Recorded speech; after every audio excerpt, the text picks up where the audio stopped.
Dragi prijatelji, draga braćo i sestre, srdačno vas pozdravljam, želim vam svako dobro. Evo nas ponovno zajedno, korak po korak, korak po korak i mi se približavamo kraju ove sezone od 13 susreta. Ovo je naš 12. susret, proučavajući knjigu Izlaska, proučavajući put kojim je Bog izvodio izraelski narod iz egipatskog sužanstva preko Crvenog mora, pa sve do gore Sinaja u ovom trenutku, do trenutka kada primaju Božje zapovjedi, do trenutka kada Bog s njima stvara s izraelskim narodom savez svoj i u jednom trenutku i Mojsije od Gospodina traži, od Boga traži, kaže mu pokaži mi moju slavu. I Bog je to i učinio. Mi ćemo sada o tome porazgovarati da vidimo koje bi moglo biti značenje ove situacije. Ili možda značenja, ako ih ima čak i više. Stoga pozdravljam moje kolege, prijatelje, suradnike, sugovornike, doktora Dragutina Mataka i Sinišu Horvata, pastora Sinišu Horvata. Pozdravljam vas srdačno i krećemo u trenutku sa razgovorom o ovoj temi. A ja sam, kao što znate, Tihomir Kukolja. Evo, Dragutine, vama bih predao riječ da nas vi povedete u ovom našem ovotjednom razgovoru. Izvolite, Dragutine. Ova pouka sadrži jedan pomalo čudan zahtjev. Mojsije Bogu kaže pokaži mi svoju slavu. Pazite, u to vrijeme kad Mojsije kaže Bogu pokaži mi svoju slavu, onda na kraju krajeva odnos između Boga i naroda nisu na nekoj visini, jer upravo to pitanje zlatnog teleta, tog na neki način priznanja da je ta jedna tvorevina idolska, šta god ona značila i što oni smatrali da je ona u stanju učiniti, da je ona izvela iz egipatskog ropstva taj narod. I naravno da to Bogu nije drago. Naravno da Bog vidi da je to jedan veliki otpad, prekršaj. I sada usred svega toga Mojsije kaže pokaži mi svoju slavu. Pokaži mi svoju slavu. Gledajte, nakon jednogodišnjeg boravka na Sinaju, Izraelci su trebali krenuti i nastaviti put prema obećanoj zemlji. Međutim, kad gledamo tekst malo, Bog izjavljuje i kaže ja s vama neću ići. Razumijete? A znate šta to znači? Ova izjava je sudbonosna. Ako Bog ne ide s njima, da Bog nije išao s njima, ne bi oni prešli Crveno more, ne bi sve njihove potrebe bile zadovoljene u pustinji. I zato to je bilo nešto šokantno. To je bilo opravdano s Božje strane, jer na kraju krajeva vi ste izabrali živjeti bez mene. Vi ste se odnarodili, jel tako, i odstupili od mene. Međutim, kad je narod čuo to, onda je počeo tugovati, što nije loše. Što nije loše. Mi znamo da promjena naših misli, naših stavova, pokajanje, kako ga nazivamo, jel tako, mora na taj način otpočeti. Međutim, ono što je bilo komplementarno tome, naš tekst kaže ovdje da su oni skinuli sa sebe nakit sav koji su imali i onda da je to uklanjanje tog nakita postajalo dakle kao navika, trajno. Sinovi Izraelovi su kod gore Horeba odrekli se svoga nakita.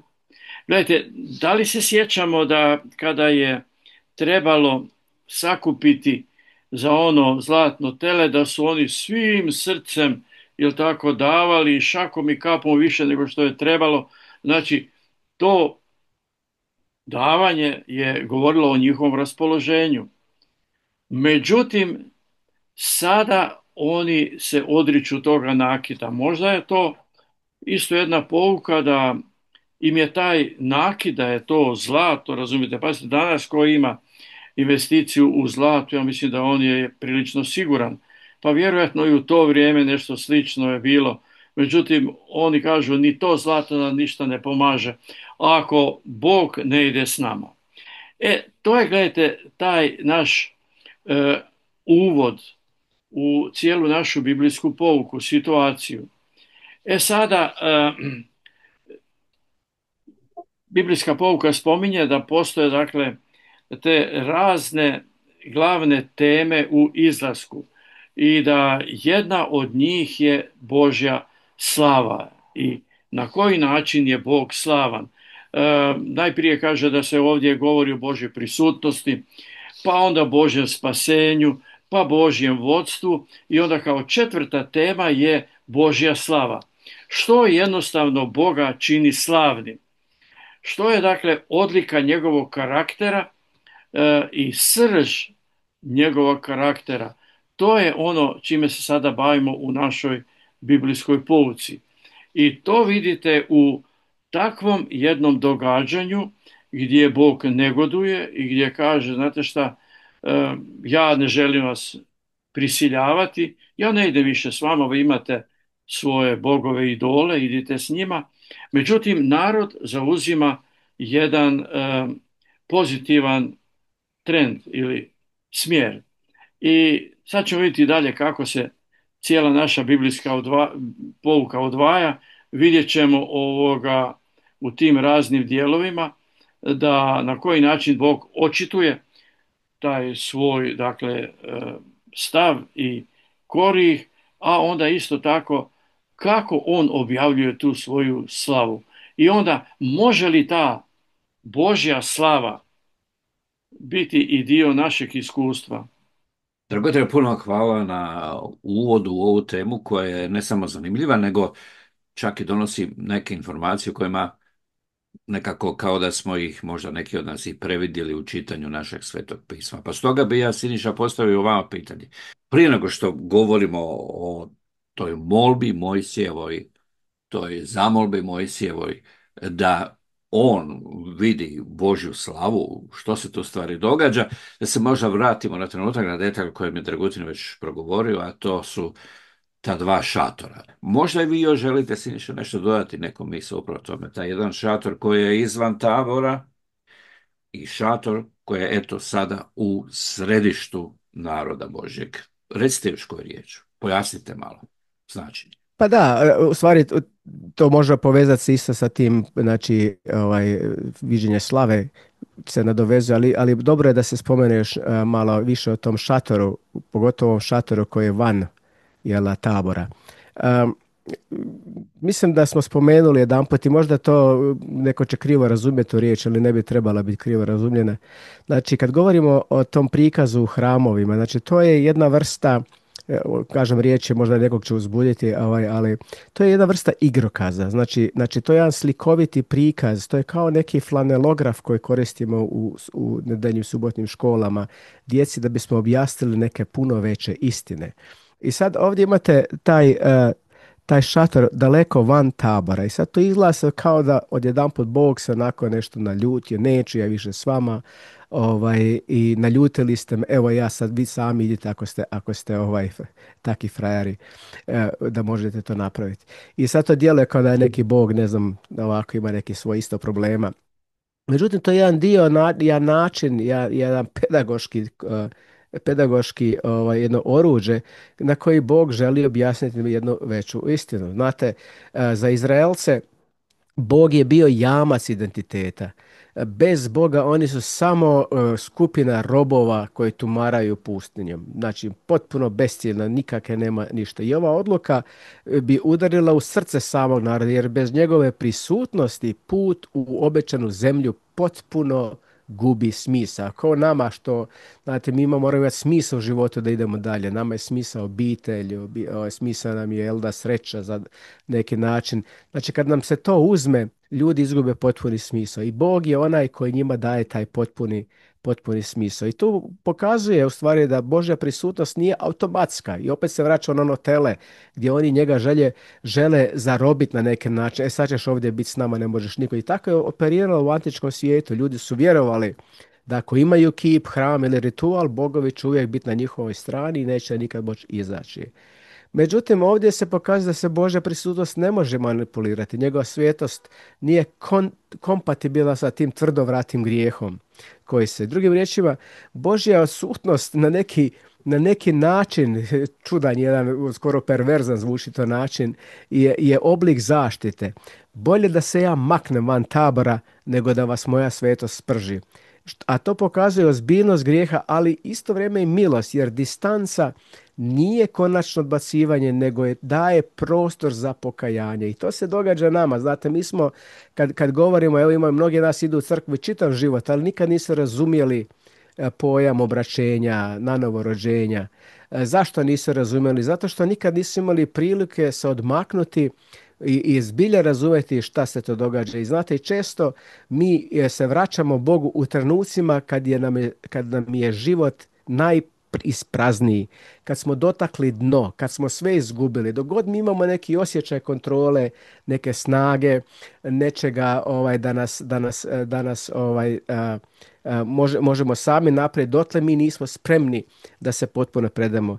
Oni trenuci kad ostanemo potpuno bez prisutnosti, u ovom slučaju Božjeg duha, jel tako, kad se nađemo nekoj, kad smo totalno dotakli dno, tek onda nekad nas otvara ta slika. I to je na neki način ono što Bog kroz taj njegovo odmicanje radi. I onda imamo sad tu zanimljivu priču gdje poslije tog događaja Mojsije moli Boga da pokaže svoju slavu. I to je jedan jako zanimljiv detalj u tom kontekstu, u kontekstu toga tabora vani.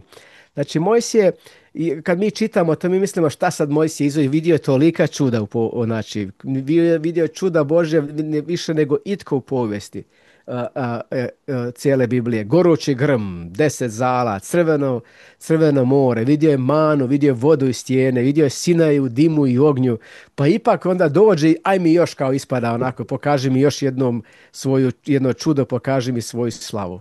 Zašto? Jer mu čuda nisu dovoljna. Čuda mogu zadiviti ono što je neko kaže, ali ne mogu promijeniti srce. I ono što narod treba u ovom trenutku nije spektakl, znači još jednog čuda, na kraju dana tu uopće nije radilo, nego ono što Mojsije želi od Boga, da oni spoznaju Božji karakter. I u tom kontekstu Mojsije je upravo posredovao za narod nakon zlatnog teleta i nakon svih tih događaja. On zna da samo ako Bog pokaže da je njegova slava u oproštenju i milosti, narod može imati neku budućnost. Dakle, njegova molitva nije neka znatiželja, nego vapaj. Drugim riječima kaže: Bože, pokaži da si slava, ne po uništenju, nego po praštanju, nego po svom karakteru. I to je jako revolucionarna stvar, jer u starom svijetu bogovi su bili slavni po svojoj sili. Znači, koliko je koji grad smo pobijedili, koliko je vojska moja jača ili tvoja jača, nego ovdje se on pokazuje to svoje milosti, da prilazi tom čovjeku i otkriva tu svoju slavu. I kasnije će prorok Hošeja reći: milost mi je mila, ne žrtva, jel da? Mojsijeva molba ukazuje na duhovnu zrelost koju mi još uvijek pokušavamo nekako dostići. Psihološki to je prijelaz sa religije moći na religiju odnosa. Slično kao kad je Abraham ili Bog imao on encounter sa žrtvovanjem sina, gdje je očekivao da ako Bog traži ja moram dati i tak dalje. Ne, Boga zaustavlja i kaže: ja želim da mi budemo prijatelji. I ovdje je isto, znači, tu je prijelaz, vidimo prijelaz sa religije moći na religiju odnosa.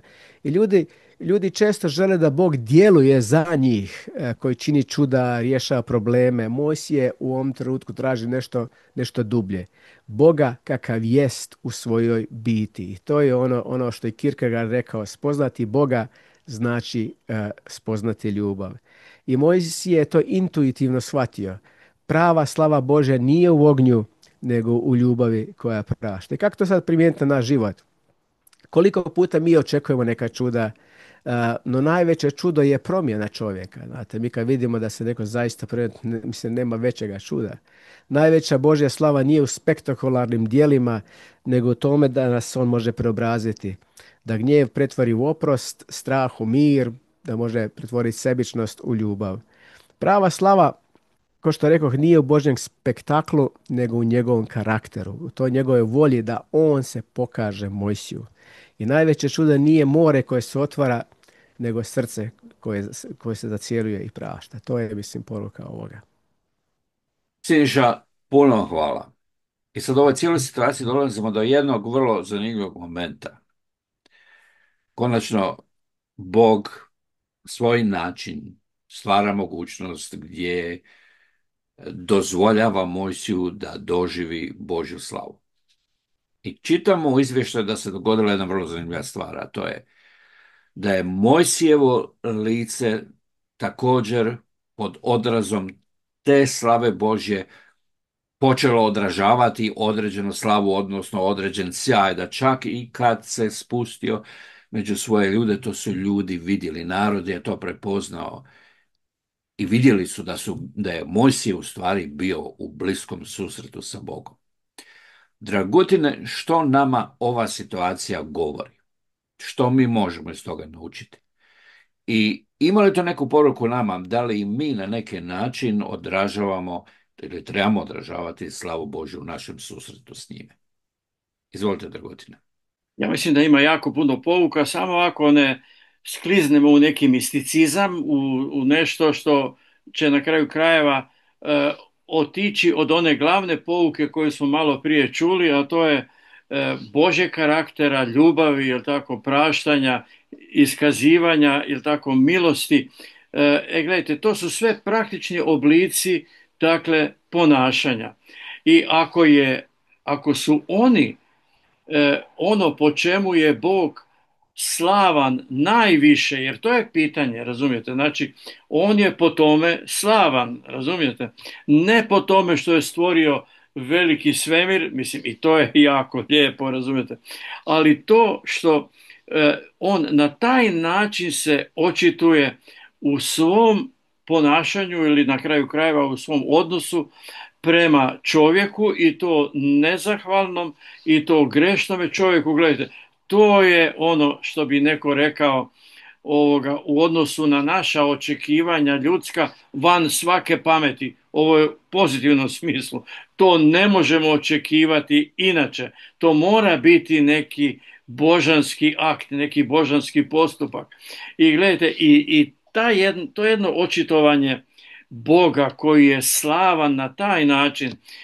Ja mislim da je dobro da malo samo isto spomenemo Iliju. Znate da je Ilija imao svoje probleme i da onda kad mu se Bog objavljivao nije to bio niti vihor, niti potres, niti vatra, nego blagi, tihi šapat.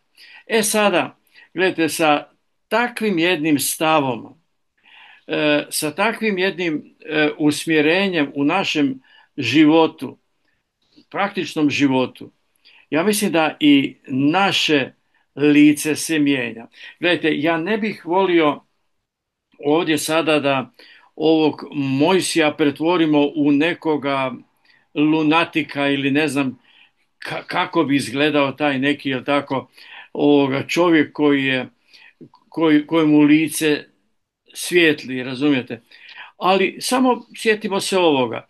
Kad je Mojsije došao sa ovim pločama i kad je razbio ono tele, sve to, ja mislim da on nije mogao biti više mrk nego što je bio.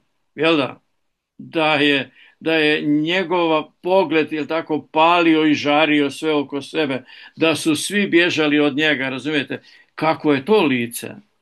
Međutim, sad kad on dolazi, razumijete, to je smireno, to je, kao što psalmista lijepo kaže tamo, upokojeno lice, razumijete. To je lice koje ne odražava nikakvu svrđbu, nikakvu zabrinutost, nikakvi strah, nego suprotno.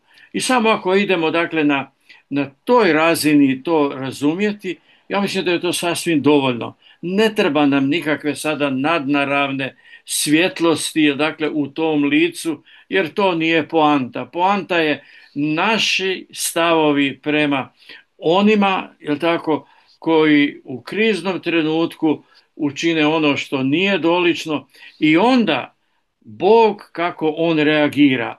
Bog negoduje kao što smo vidjeli. Bog stvarno negoduje. Bog na kraju krajeva kaže ja se neću nametati. Ja idem razgovarati sa Mojsijem u šatoru izvan tabora. Ali onda kasnije on dolazi usred dakle tabora i tu dobivamo ono pravo svetište po nacrtu dakle nebeskome. Gledajte, to je ono što je ključno u našoj biblijskoj pouci.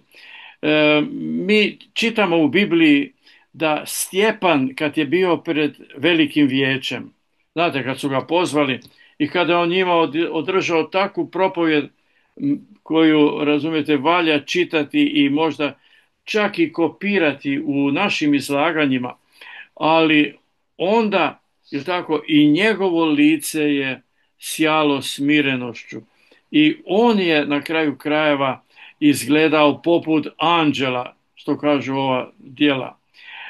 Ono, gledajte, što dalje nalazimo u Bibliji i što može nam taj jedan stav Mojsijev i njegovog lica koji je izgledao pojasniti cijelu tu tematiku, je to što apostol Pavao kad razmišlja o Mojsijevom licu, on kaže da Isusova slava nadilazi Mojsijevu, da ono što Bog očekuje od nas, da se ti stavovi urežu u naš karakter i da posredstvom Svetoga Duha mi se približavamo toj božanskoj slici.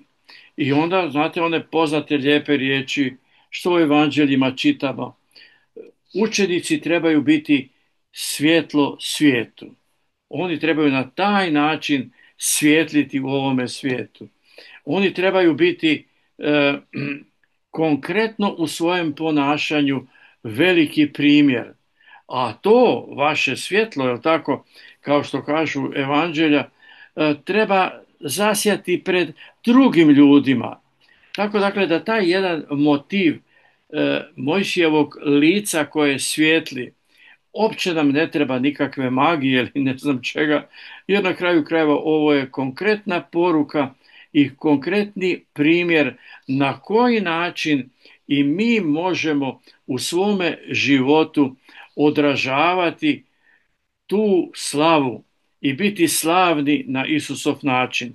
Ne nekom silom, ne nekom prinudom, ne nekom ucjenom, ne nekim prstom osuđivačkim, jel tako, na koji će navodno, jel tako, grešnici pozitivno reagirati.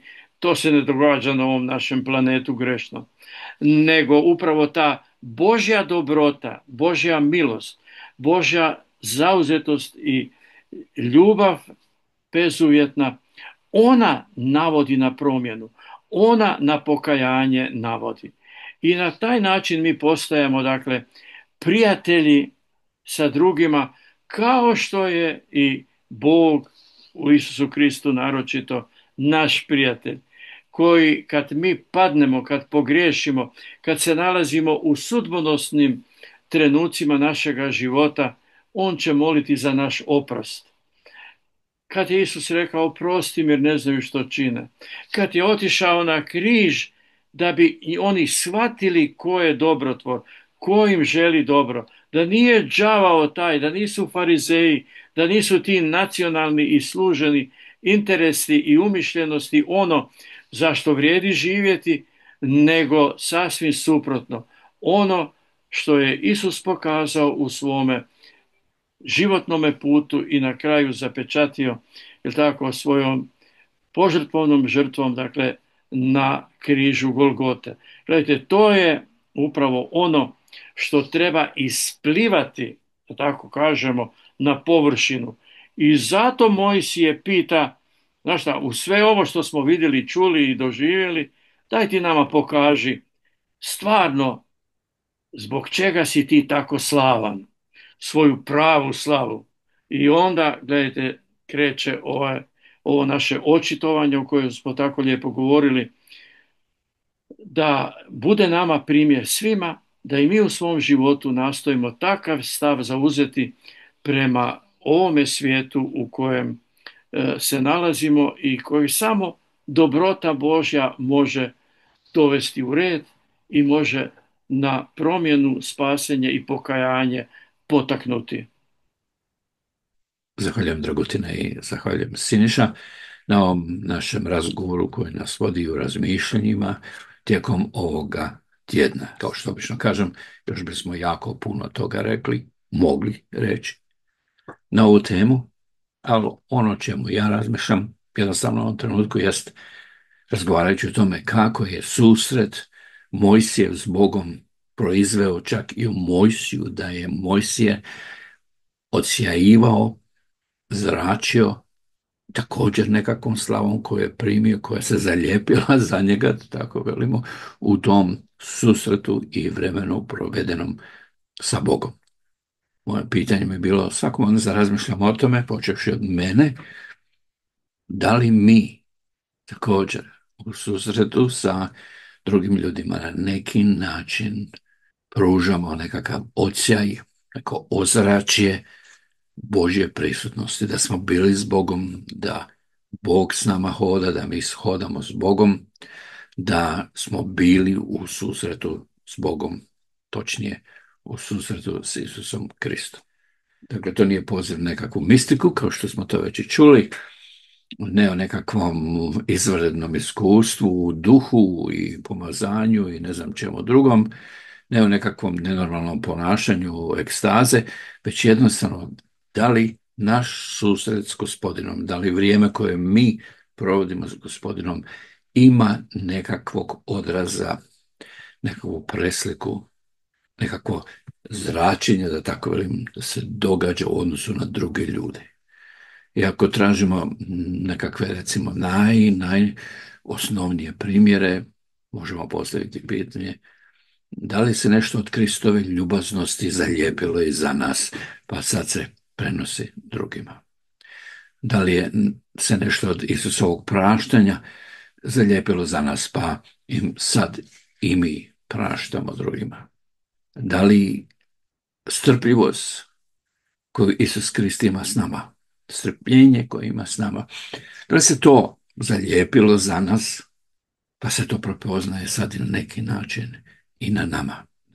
Da li nesebičnost koju Krist ima odnosno na nas, koju je pokazao na križu, ponajviše kad je rekao prostim Bože, ne znaš što čine, kad je umirao za nas i dao sebe za nas, da li se to zalijepilo za nas, pa sada dio te nesebičnosti i drugi oko nas osjećaju. I mogao bi dalje ići sa nizom drugih primjera. Evo, razmišljam o tome, draga braće i sestre, i želim vam svako dobro. I mi se ponovno vidimo za nekoliko dana. Želim vam u međuvremenu obilje Božih blagoslova.